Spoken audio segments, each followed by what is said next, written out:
Hi Jess. Hi Richard, how are you? Well, thank you. Excellent. May we come in? Of course. Thank you. Year 7 transition evening with all new students, both those coming from junior school but also those ones new to the community, coming in with their parents with some information given around the programme for next year. We've also had a couple of afternoons where the students have come in, got to know each other and got to know some key people. So yeah, really a thorough programme that hopefully sets all those new students up for success. Such a great opportunity to gain some independence in travelling into the city and back out again. Had a bit of an issue this year with the buses and the big dig, but that's part of life. So they've gained some independence and some knowledge of what it might be like to work in the city through that. We'll now hear from Guy Mitchell, who will share some information about outdoor education from Term 3, but also what's to come in Term 4. Every year Brad Stalfox runs our Central Australia trip group, Year 11 students. They depart in the last week of Term 2 and it goes into the school holidays and they do amazing things where they jump on a bus and they make their way all the way up to Alice Springs, stopping in at different venues on the way up. They go to Kings Canyons, they do Uluru, they do the Olgas, and they do some amazing things. But it's really about the connection for the Year 11 cohort. I'm pretty sure this year Brad had one full bus go up to Central Australia, and it's the first year they actually flew back to Melbourne, which is a highlight for the students too. It saved them on that big long bus ride up and bus ride back.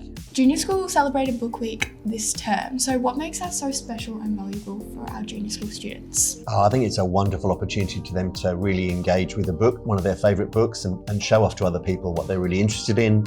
It's a great opportunity for them to work with their parents, to put a costume together, and it's wonderful to see all of those students come in their fancy dress, get paraded in assembly and really celebrate a key element of learning, which is books. Leadership is a big part of life at ELTHAM College.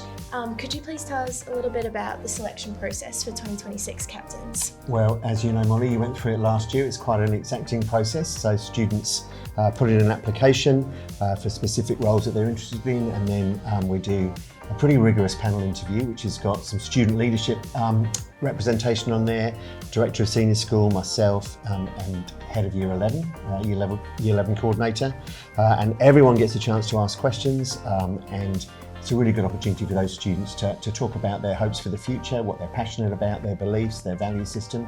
And I've got to say that this year we had so many good candidates and made it extremely difficult to pick a team of 6. But we did end up with a team of 6, which we're delighted with and which have been announced to the wider community. And we're looking forward to them taking over from you guys when you pass that baton of leadership on.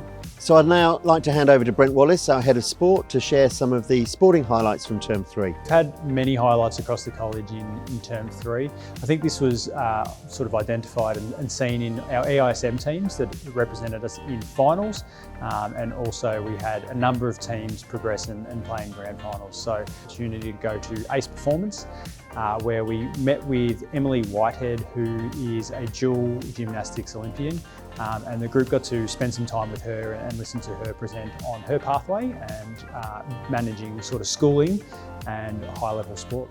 I'm really proud of our cross country team that went and represented the college out at Ruffy Lake Park. We had numerous students get the opportunity to run in that event, but I think highlighting both Patrick and Kira Knight for their performances, as well as Toby Blackburn for a third performance in his. It was great to see Kira come first, Patrick get an extra spot up this year in a second position, and Toby come in third for their separate events. Yeah, we had a great turnout from our students across the snow sports this year, led by Chiff, and it was great to see that we had 5 students progress on to our national competition. So we're wishing them all the best for their progression. Well, we're lucky enough to have a 3-week break, which gives ample time for students, staff and families to reconnect with loved ones, to take a break, reflect on what's past, but also really prepare for Term 4, a really important term, especially for our 11 and 12 students who might be doing Unit 3-4 work. Obviously some exams to come as well.